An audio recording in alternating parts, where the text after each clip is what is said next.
Ei, Karina, boa Ei, noite. Claudinha! Seja Saudade, bem-vinda de amor! volta. Oh, Saudade nossa. obrigada! Uma Nossa alegria ter Senhora! você de volta, viu? Oh, muito obrigada, muito obrigada. Gente, é uma alegria enorme estar de volta. É, né, Joana, como trabalhadora do Pai, também age em maneiras misteriosas, né? E senti muito forte que era o momento de voltar, né? Com a passagem do nosso querido amigo aí, nosso companheiro de trabalho. Então, que com tanto carinho abraçou essa atividade junto com a Jaque, me dando esse suporte no período que eu precisei. Então, é como se Joana batesse na porta e falasse assim: olha, já deu, né? Vamos trabalhar.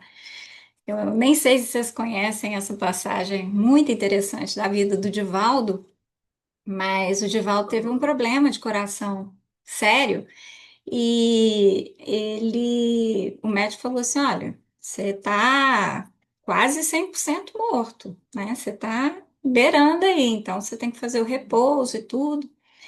Aí era dia das atividades na Mansão do Caminho, e aí Joana, nada do Divaldo aparecer, Joana foi lá, né?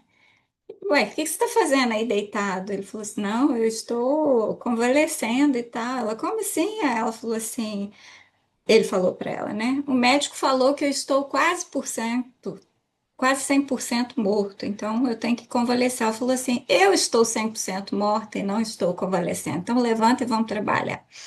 Então é isso aí, vamos levantar e vamos trabalhar. Hoje, como eu estou retomando os estudos com vocês e também, né, nós temos aí gente nova e tudo, conhecer um pouquinho de mim e tal, é, esse, nessa data de hoje, a gente não vai estudar um capítulo específico de Joana, não. Eu senti muito forte a vontade de trabalhar com vocês uma das parábolas do Evangelho que eu acho que é uma forma da gente demonstrar nossa gratidão ao nosso obreiro aí, o Evandro. Eu vou estudar com vocês os trabalhadores da vinha, ou também conhecida como os trabalhadores da última hora. Essa parábola é uma parábola muito bonita e ela tem eu vejo nela uma relação muito grande com a doutrina espírita, né? Com os ensinamentos espíritas. Tanto é que eu estou aqui aberta com o Livro dos Espíritos e o Evangelho para subsidiar o nosso estudo de hoje. Então, eu vou fazer a leitura aqui da parábola e a gente começa os nossos comentários. Os trabalhadores da última hora. Estou no capítulo 20 do Evangelho segundo o Espiritismo. O reino dos céus é semelhante a um pai de família que, ao romper do dia, saiu a fim de assalariar trabalhadores para sua vinha, tendo combinado com os trabalhadores que eles teriam uma moeda por sua jornada de trabalho. Em alguns lugares nós vamos encontrar que seria um denário. Enviou-os à vinha. Saiu ainda na terceira hora do dia e, tendo visto outros que permaneciam na praça sem nada fazer, lhes disse: ide também vós outros à minha vinha, e vos darei o que for razoável. E eles para lá se foram. Saiu ainda na sexta e na nona hora do dia, fez a mesma coisa. E saindo na 11ª hora, encontrou outros que estavam sem nada fazer, aos quais disse: por que permaneceis aí durante todo o dia sem trabalhar? Foi porque ninguém nos assalariou, disseram. Ele lhes disse: ide também vós outros para a minha vinha. Chegada a noite, o senhor da vinha disse àquele que tomava conta de seus negócios: chamai os trabalhadores e pagai-lhes, começando pelos últimos até os primeiros. Aqueles, pois, que vieram para a vinha apenas na 11ª hora, aproximando-se, receberam uma moeda cada um. Os que foram assalariados primeiros, vindo por sua vez, julgaram que deveriam receber mais, mas não receberam mais que uma moeda cada um. E ao recebê-la, murmuraram contra o pai de família, dizendo: Os últimos trabalharam apenas uma hora, e pagastes tanto quanto a nós, que suportamos o peso do dia e do calor. Mas, como resposta, disse a um deles: Meu amigo, não cometi injustiça para convosco. Não combinamos receberdes uma moeda por vossa jornada? Tomai o que pertenceis, o que vos pertence, e ide. Quanto a mim, quero dar a este último tanto quanto dei a vós. Não me é permitido fazer o que quero? Vosso olho é mau porque sou bom? Assim, os últimos serão os primeiros, e os primeiros serão os últimos, porque muitos são os chamados e poucos os escolhidos. Então, a gente vai contextualizar um pouquinho essa parábola, né? Então, a gente tem aqui nessa parábola alguns personagens. A gente tem o pai de família, a gente tem os trabalhadores, né, da primeira hora, os trabalhadores da terceira, quinta hora, e nós temos os trabalhadores da 11ª hora. E aí, a gente vai fazer uma reflexão, e eu quero começar essa reflexão pela parte que tem mais relação com a nossa doutrina. Eles vão trabalhar aonde? Numa vinha, né? E aí, tenho aqui um desenho que acho que todo mundo conhece, né? Um desenho que está nos prolegômenos do Livro dos Espíritos, que foi um desenho feito pela espiritualidade, por mãos mediúnicas, e pode deixar aberto, minha filha, que aí ela entra e sai à vontade. Tá? Então, a espiritualidade, ao explicar o desenho da vinha, explicou que ali nós teríamos a representação, né,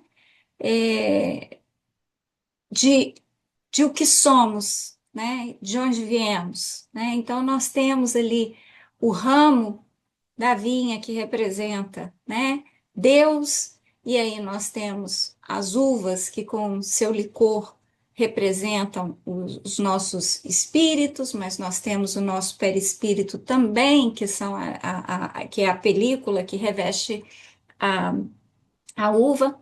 Mas a grande curiosidade que eu vi ao fazer esse estudo foi a seguinte: na antiguidade, nesses períodos mais antigos, as pessoas, né, os contadores de histórias, eles procuravam sempre referências no mundo natural para poder dar as explicações que precisavam dar, né? Então aqui eles tinham mesmo que falar de uma vinha, né?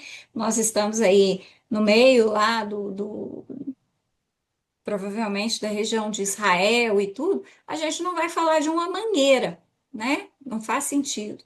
Mas não faz sentido também falar de uma figueira ou de uma oliveira. E por que isso?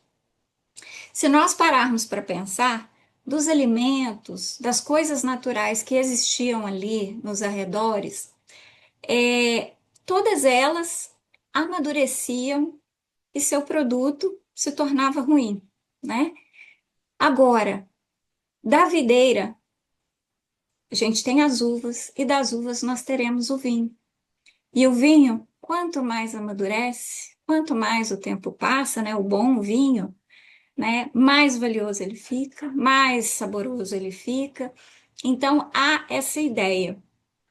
Então, usar a vinha como referência tem essa característica de falar aqui de um desenvolvimento, de um progresso, né? Então, nós, enquanto uvas que se tornam vinho, estamos ali num processo de progresso, de crescimento, de desenvolvimento, de melhoria.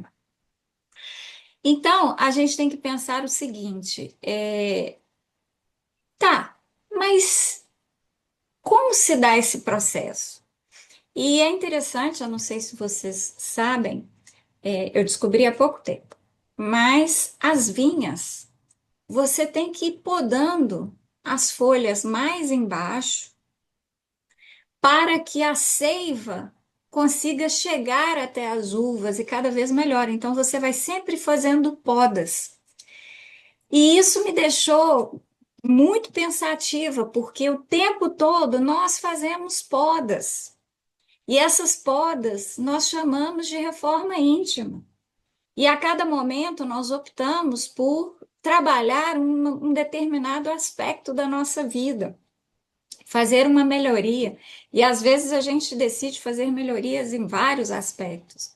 Mas essas melhorias podem ser representadas por essas podas que são feitas em uma videira para que a melhor seiva chegue lá na uva, né? Então, temos tudo isso aí envolvido nesse processo de melhoria, nesse processo de desenvolvimento, que nós sabemos que trata-se de uma das leis divinas, que é a lei de progresso. Então, nós teremos que fazer tais podas. Ah, mas eu não quero. Eu costumo dizer, é muito comum a gente escutar o pessoal falar assim: ah, não, já estou muito velha, vou mexer com isso nessa encarnação, não, deixa para a próxima. Ah, não. Ou então, né, a gente fala, né, da síndrome de Gabriela: ah, não, sempre fui assim, sou assim, não vou mudar e tudo.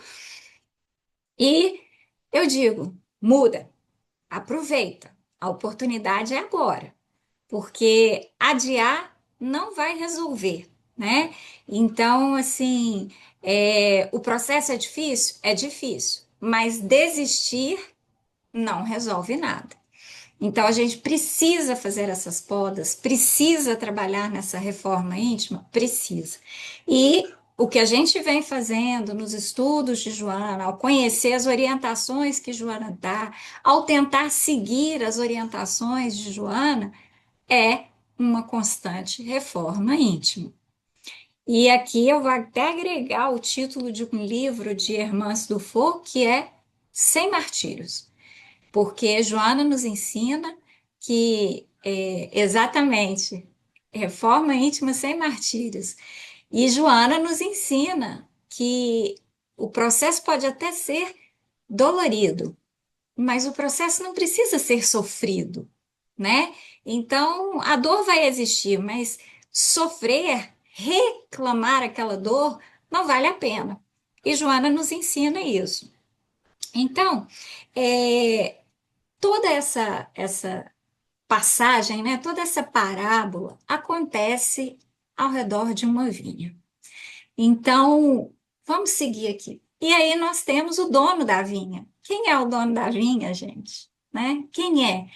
Deus. O dono da vinha é nosso Senhor, a causa primeira de todas as coisas. Então, o dono da vinha, ele vem e chama os trabalhadores. E aí nós temos algumas interpretações sobre a questão dos trabalhadores da primeira hora, da terceira, da quinta e da última hora.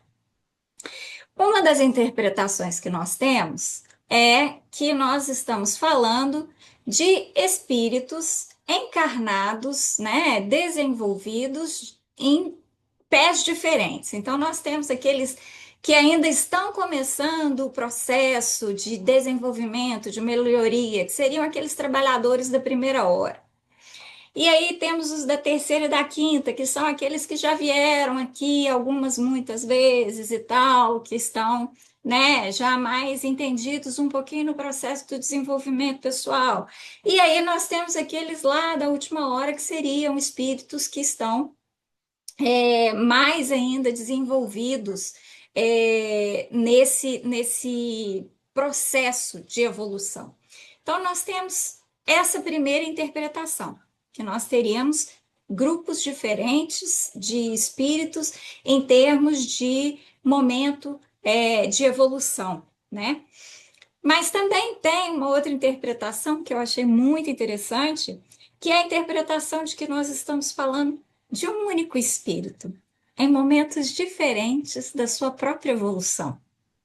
Então, pensar que nós, né? Vou aqui ser um pouquinho prepotente né, colocar todo mundo aqui no barco dos trabalhadores da última hora.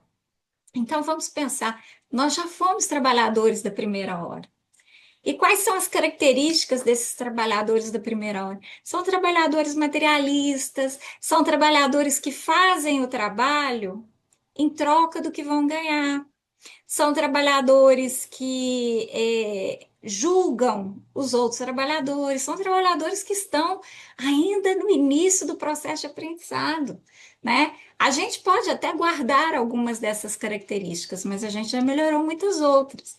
Aí nós temos o pessoal da terceira e quinta hora, que na parábola, esses da terceira e da quinta hora, tem alguém fazendo uma ligação em grupo no nosso grupo da Joana. Esses trabalhadores da terceira e da quinta hora, eles nem se manifestam aqui, né? Mas a gente pode imaginar que os trabalhadores da terceira e da quinta hora são aqueles trabalhadores que somos nós, mas num segundo momento do nosso processo evolutivo. Então já estamos um pouquinho melhor, já entendemos algumas coisas, já queremos, né, coisas mais condizentes com a vida espiritual e tudo. E quando a gente chega lá na 11ª hora, não é quando a gente está 100%, mas é quando a gente já entendeu o que é preciso para para poder dar continuidade ao nosso processo de evolução. E entender o que é preciso é só a primeira porta que a gente está abrindo, porque o que vem depois dessa porta é muita coisa. Então, primeiro de tudo, a gente precisa entender o que é preciso, né? Quando Joana, lá no Plenitude, ela trata da autocura, ela vai falar que o primeiro passo da autocura é você entender que você está doente. Então, e o segundo passo é você querer ficar bem. Então, a gente chegar na 11ª hora quer dizer que a gente entendeu que a gente precisa passar pelo processo de desenvolvimento. É quando a gente começa a parar de falar: ah, por que isso está acontecendo comigo? Ah, por que eu estou passando por isso? Ah, mas questionando um porquê. Não, é você entender que eu estou doente. Eu estou aqui porque eu preciso estar aqui. E aí você passa para o segundo passo. Eu quero melhorar. Então, aquele espírito que está na 11ª hora, ele é um espírito que reconhece que ele precisa se desenvolver e que ele quer. Ele não só reconhece que ele precisa, como ele entende que ele quer se desenvolver. Então, temos essas duas interpretações. E temos uma interpretação muito linda, feita por Emmanuel, salvo engano, é no livro Alvorada. Salvo engano, é nesse livro. E ele fala, lá ele faz uma interpretação dessa passagem, dizendo o seguinte: nós temos aqui um campo enorme e ao fundo nós temos um monte. No alto daquele monte, nós temos o reino dos céus.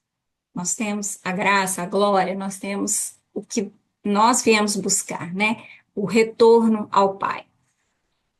Só que aí vem o pessoal da primeira hora. O pessoal da primeira hora sabe que tem que subir o morro, tá? Sabe que tem que escalar um monte para chegar no reino dos céus.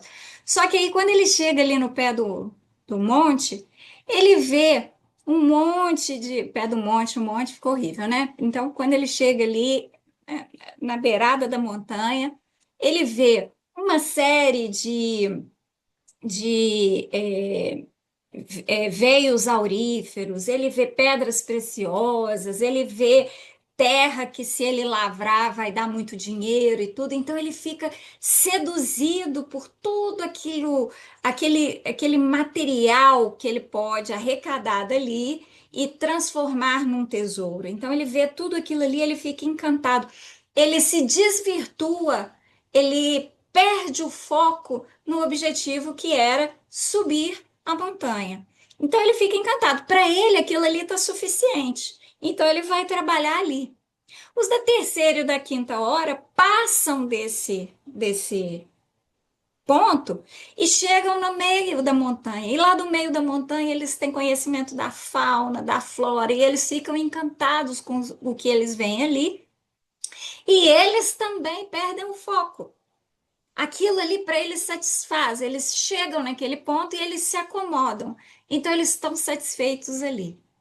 Agora, os que vêm na 11ª hora, eles conseguem manter o foco. Meu foco é lá em cima. E aí eles não são seduzidos por todo aquele tesouro que está ali no pé da montanha, não são seduzidos pela beleza, a riqueza, né, dos animais, das plantas e tal, e eles seguem em direção ao alto. Então, essa é a comparação, a reinterpretação, a releitura que Emmanuel faz dessa parábola. E é muito lindo. Aconselho todos a lerem. E, e aí a gente precisa ver as características dos trabalhadores. Quem são os verdadeiros trabalhadores? Né? O, eu esqueci agora o nome do professor que escreve um livro muito bom sobre as parábolas. Ele fala o seguinte, que os trabalhadores da primeira hora, eles representam o nosso ego, porque o nosso ego, ele trabalha com a ideia de doar algo em troca de algo. E se ele doa algo e não ganha algo em troca, ele deixa de existir. Então, o ego trabalha num ritmo de sobrevivência. Então, se eu trabalhei tantas horas, eu preciso receber o valor correspondente a essas horas. Então, os trabalhadores da primeira hora seriam os trabalhadores que estão presos nesse processo de retroalimentação do ego. E aí, eles são chamados pelo Caibar Schutel, eles são chamados de escravos do dinheiro, porque eles são comparados por Caibar a mercenários. São aqueles que vão trabalhar pelo que receberão. Então a gente conhece. Existem pessoas dentro da casa espírita, na igreja que a gente já frequentou, ainda frequenta, católica, protestante e tal. Existem aquelas pessoas que fazem as coisas que precisam ser feitas, que trabalham na caridade e tudo, pensando no retorno que terão. E isso, gente, não é algo novo. Isso é algo que foi muito explorado durante a Idade Média. Então, assim, as pessoas, né, comprarem essa redenção, comprarem o perdão. Então, muitas pessoas agem assim. E aqui eu vou contar uma historinha que a maioria de vocês conhece, eu já contei, e acho que essa história, toda vez que a gente escuta, a gente se desperta para alguma coisa. Existiam rapazes que estavam sendo orientados por um mestre. E esse mestre sempre comentava a respeito de um sábio que morava no alto da montanha. E os alunos do mestre ali, naquela empolgação com os estudos e tal, mestre, a gente queria conhecer o sábio, leva a gente para conhecer o sábio e tal. Aí o mestre falou assim: tá bom, sábado eu vou levar vocês para conhecer o sábio. E aí, sábado era um dia que tinha uma daquelas feiras de animais e alimentos, né, que as pessoas levavam para vender, trocar e tudo, de coisas que elas produziam. E aí o pessoal ia ali na estrada, todo mundo andando com seus cestos de verdura, com os ovos, outros com animais. E tinha um rapazinho que estava levando porcos para essa feira. E perto do rapazinho tinha ali um velhinho e os alunos do mestre. Aí um dos porcos tinha uma pata machucada. e ele ia mancando e ficava sempre para trás. E o menino que estava levando os porcos ia lá e dava uma varada no porco toda hora para o porco seguir em frente. E, de repente, aquele velhinho virou para o menino dos porcos e falou assim: Eu posso levar o porco? Aí o menino riu, achou aquilo engraçado. Falou, uai, pode. Aí o velhinho pegou, botou o porco aqui e seguiu caminhando. Assim, em certo ponto da estrada, os alunos do mestre se desviaram para ir para a casa do mestre e aquele pessoal seguiu rumo à feira. Passado um tempo, os alunos encontraram o mestre e tal, subiram a montanha. Quando eles chegam lá na casa do sábio, que vivia lá na montanha e tudo, qual é a surpresa? O sábio era o velhinho que eles tinham acabado de ver lá na estrada. E aí eles comentam com o mestre. Eles falam, mestre, a gente viu esse sábio lá na estrada e ele fez isso. E contaram a história do porco. Aí os meninos perguntaram para ele, mestre, por que que ele fez isso? Por que que ele pediu para carregar o porco? Aí o mestre virou e falou assim, ah, porque era a coisa certa a ser feita. Era a coisa certa a ser feita. E aí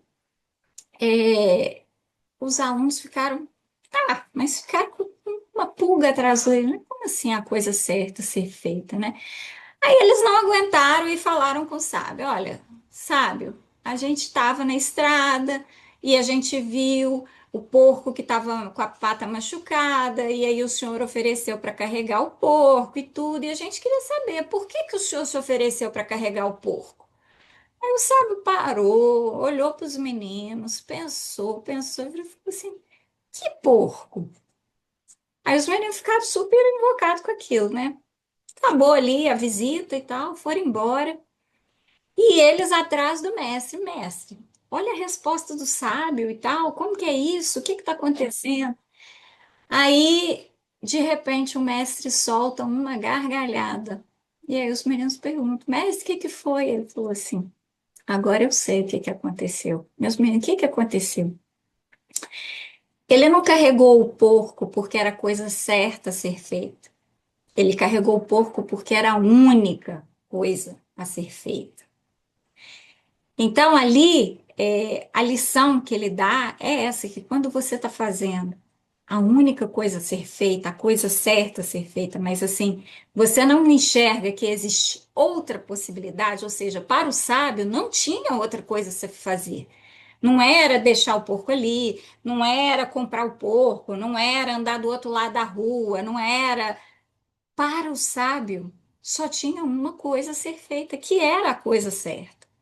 Mas nós, enquanto estamos no nosso processo de evolução, muitas vezes a gente para diante de uma determinada situação e se pergunta qual que é a coisa certa a ser feita. E aí, durante muito tempo da nossa vida, quando a gente está nesse caminho de melhoria, a gente vai se perguntar qual que é a coisa certa a ser feita. E sempre que a gente se pergunta qual a coisa certa a ser feita, é porque a gente sabe que tem um caminho certo e tem um caminho errado. E que a gente pode optar por um dos dois. Agora, chega um ponto da nossa evolução em que a gente não enxerga mais o caminho errado. Ele simplesmente não existe.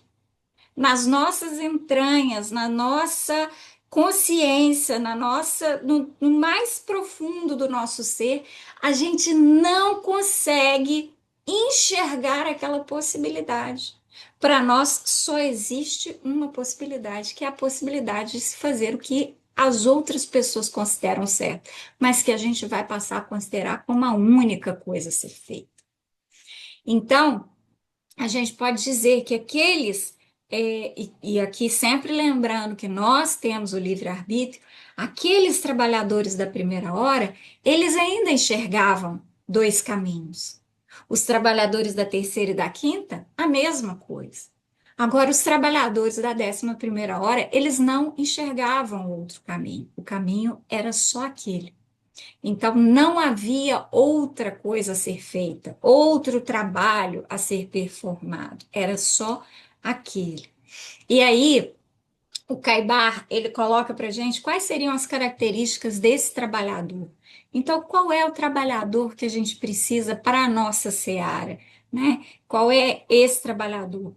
Esse trabalhador que a gente precisa é um trabalhador que tenha constância, que tenha desinteresse. Pessoal, só um minuto, por favor.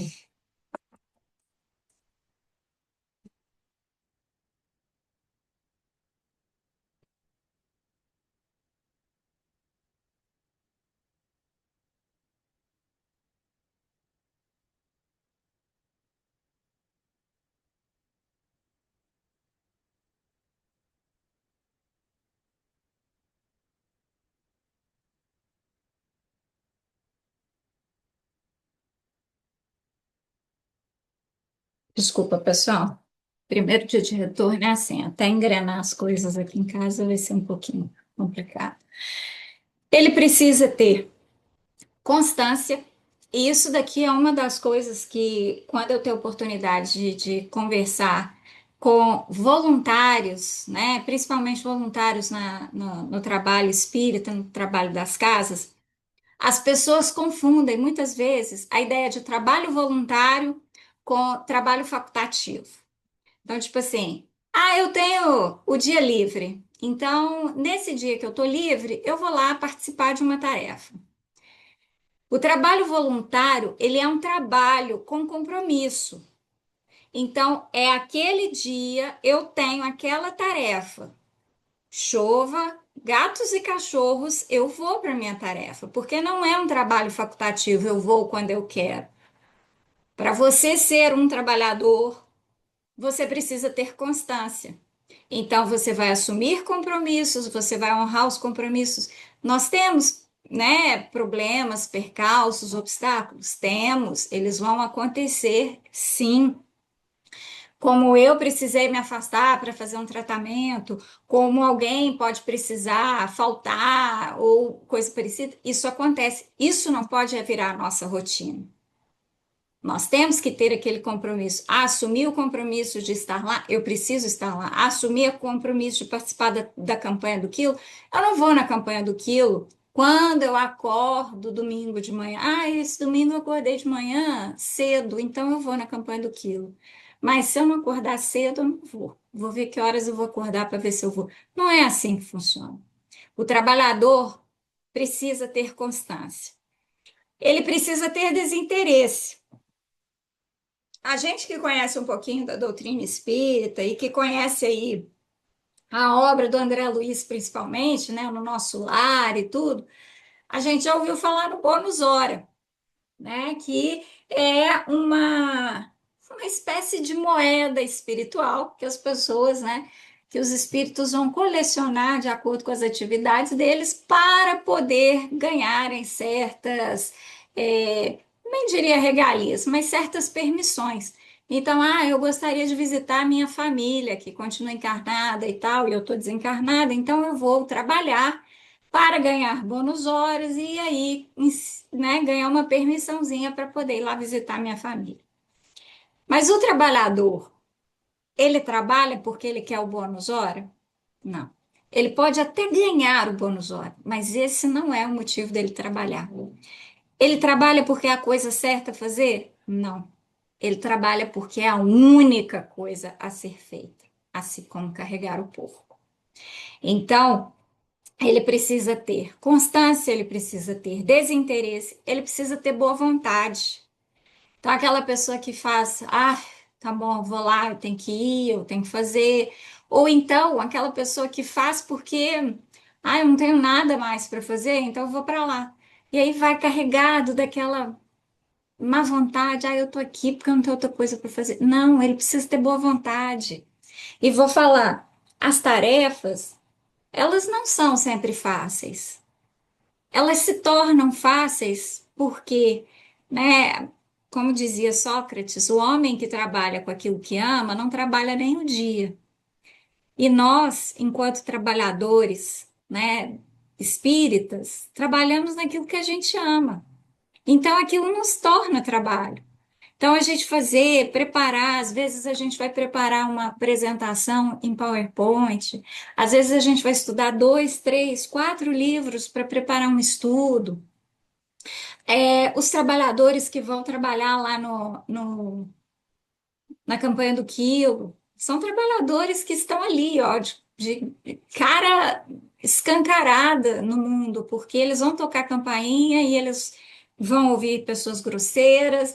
Tem aquelas que vão dizer só um minutinho e vão entregar o produto para contribuir com a campanha do quilo.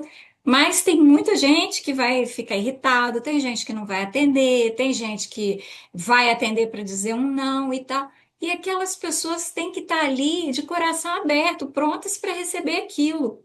O trabalho da campanha do quilo é um trabalho extremamente desafiador. É um trabalho que vai lá no ego da gente e fala: olha aqui o seu lugar. Você vai ouvir o não, você vai ouvir a pessoa desagradável e você não vai deixar isso te transformar. Você vai seguir em frente e ter esperança que a próxima campainha que você vai tocar vai ser uma campainha que vai estar disposta a colaborar. Então, é, ele precisa, já casando com essa característica da boa vontade, a gente já vai falar aqui, principalmente porque estamos falando dessa tarefa da campanha do quilo, ele precisa de esforço. Eu posso perguntar para vocês aqui, e certamente vocês terão histórias para me contar de dias, principalmente de segundas-feiras, que vocês gostariam de estar aqui, mas aconteceu alguma coisa que não deu para deixar vocês virem aqui, né? É a filha que fica toda hora entrando, perturbando, mãe isso, mãe aquilo outro. É a internet que não tá boa, é que eu tô com uma dor de cabeça terrível. Acontece alguma coisa, e aí o que que acontece? Eu tenho que me esforçar. Eu tenho que me esforçar e falar: eu vou, eu tenho que ir, eu tenho que participar, eu vou. E a partir do momento que você ultrapassa aquele limite do esforço, acaba. Se você está ali, minha internet hoje não está boa, eu não vou. Beleza, mas se você falar assim, minha internet não está boa, mas eu vou mesmo assim. Na hora a internet vai funcionar, ou ainda que ela não esteja boa, as partes que você vai conseguir ouvir são exatamente as partes que você precisava ouvir, né? Aqui no grupo de Joana, a gente sempre fala uma coisa: nunca venha para cá e pense que alguma coisa que você vai ouvir aqui hoje é para aquele seu conhecido. Sabe, quando a gente vai numa palestra, escuta lá o pessoal falando e fala assim: nossa, fulano precisava ouvir isso.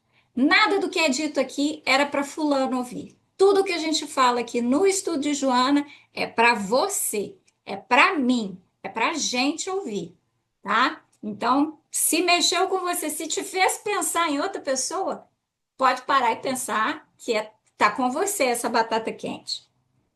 Então, a gente precisa desse esforço. E aí, eu também achei muito lindo que Caibar Schutel, ele chama esse trabalhador de operário do progresso.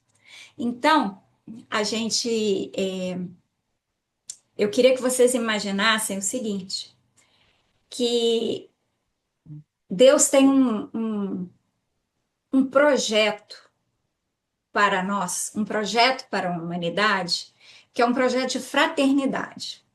Então, e vários filósofos já falaram isso. O imperador Marco Aurélio falava sempre isso, que não existe como você crescer, você melhorar e não levar pessoas com você. Então, sempre que você se melhora, você leva pessoas com você. E isso, nós temos um grande exemplo na história espírita, que é Bezerra de Menezes. Bezerra de Menezes é um espírito tão evoluído que quando ele desencarnou, foi-lhe dito que ele não precisava encarnar de novo, que ele não precisava ficar aqui na psicosfera da Terra e tudo. E ele disse: enquanto um dos meus irmãos estiver sofrendo, eu vou ficar. Então, assim, ele é um exemplo de um espírito que quer levar outros com ele. A gente que está aqui está nessa mesma situação. A gente que está aqui está nessa mesma situação. A gente aprende um pouquinho e já fica pensando: nossa, eu quero dividir isso com o pessoal. Peraí, eu li um negócio aqui maravilhoso. Peraí, que eu quero dividir com o pessoal. Olha isso aqui, vê só. E quero dividir com o pessoal. E quando você divide com alguém, você na realidade está multiplicando. Então você leva as pessoas com você. E aí vem uma outra imagem que eu quero que vocês vejam. Imaginem um enorme quebra-cabeças, que é a humanidade, um enorme quebra-cabeças. Cada um de nós é uma pecinha desse quebra-cabeça. E aí você pensa: se eu não estiver no quebra-cabeça, o quebra-cabeça não está completo, fica faltando. E se eu estiver sozinha, o que que eu sou? Uma mera peça de um quebra-cabeça perdido. Então eu preciso encontrar o meu lugar nesse projeto de fraternidade que Deus tem para a humanidade. E aí, quando você encontra o seu lugar, você vai ver que o seu lugar nesse projeto envolve o seu trabalho, envolve a sua participação, envolve o seu pensamento, porque os nossos pensamentos constroem realidades. Então, envolve todas essas potências que nós temos, que estão vinculadas às leis divinas que estão aonde? Gravadas na nossa consciência. Então, cada vez que a gente vai evoluindo, que a gente vai se aproximando da 11ª hora, a gente está desenvolvendo, a gente está contribuindo para esse projeto de fraternidade, tá? E é interessante a gente pensar essa situação que eu estou falando, do trabalho, principalmente do trabalho na seara, né? Como aqui nós estamos numa casa espírita, na seara espírita, porque é um trabalho que não exige quantidade, ele exige qualidade. Então, não é, porque eu estou na casa espírita, eu sou do coral, eu sou da evangelização, eu trabalho na campanha do Quilo, eu faço isso, eu faço mil e uma utilidades. Não é isso que conta. Você pode, você pode até ser uma pessoa que consegue fazer as 10 tarefas que você assumiu com 100% de qualidade. Mas o que a espiritualidade quer da gente é a qualidade, não é a quantidade. Ah, eu só posso me doar 100% para uma tarefa. Que seja. Eu só posso tirar tanto do meu tempo para me dedicar a isso. Que seja. Mas se dedique 100%. Porque a questão aqui é uma questão de qualidade, não é de quantidade. E eu mostro para vocês o seguinte: a gente raciocina em quantidades quanto mais materialistas somos. Ou seja, quanto mais próximos da primeira, da terceira hora nós estivermos. Então, aqueles trabalhadores que estão lá começando na primeira hora, na terceira hora, eles estão visando o quê? O material. E quem pensa em quantidade está vinculado ao material. Nós não queremos aqui o trabalhador que trabalha em 10 tarefas. Nós queremos aqui aquele trabalhador que trabalha de coração inteiro, que a dedicação dele é total. Uma, duas, três, quantas tarefas ele quiser, quantas tarefas ele sentir que ele consegue fazer da melhor forma possível, né? Então, nós temos que lembrar disso. Por quê? Qualidade, aí vem uma expressão que eu gosto muito. A qualidade das coisas, ela é traduzida pela seguinte informação: essa coisa é bela, essa coisa é boa e essa coisa faz o bem. Bom, o belo,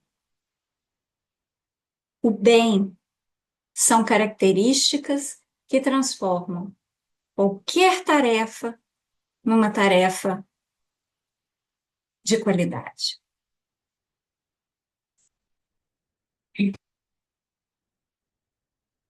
E eu queria concluir o estudo de hoje lembrando o seguinte: a espiritualidade, quando ela fala para gente da videira, deixa eu só pegar aqui a passagem, então, nos prolegômenos. Ela diz o seguinte: coloca na cabeça do livro a cepa de vinha que te desenhamos, porque ela é o emblema do trabalho do Criador. Todos os princípios materiais que podem melhor representar o corpo e o espírito nela se encontram reunidos. O corpo é a cepa, o espírito é o licor. A alma ou o espírito unido à matéria é o grão. O homem quintessencia, ou seja, o homem eleva o espírito pelo trabalho. E tu sabes que não é senão pelo trabalho do corpo que o espírito adquire conhecimento. Ou seja, bota essa máquina para trabalhar, porque é quando essa máquina trabalha que nós adquirimos aquilo que é necessário para a nossa evolução, a evolução do espírito. Certa vez eu perguntei a uma professora que estava lecionando justamente sobre a questão do trabalho. Acho até que o tema do estudo na época era a lei do trabalho. E eu fiquei encucada com aquilo, porque na época eu tinha parado de trabalhar no mercado de trabalho e estava estudando. E da mesma forma que eu estudava para as coisas que eu precisava ali, para fazer as melhorias profissionais, eu estudava muito na casa espírita também. E aí eu perguntei para ela, professora, então como que fica a minha situação? Eu não estou trabalhando. Aí ela falou assim, o estudo também é um trabalho. E é tão bom ouvir isso, porque no Evangelho segundo o Espiritismo, a espiritualidade deixou claro para gente. Espíritas instruí-vos. Então, o estudo, a leitura, né, o crescimento intelectual do espírita faz parte desse processo de trabalho também. E é isso que eu queria compartilhar com vocês hoje, gente. Muito obrigada pela oportunidade.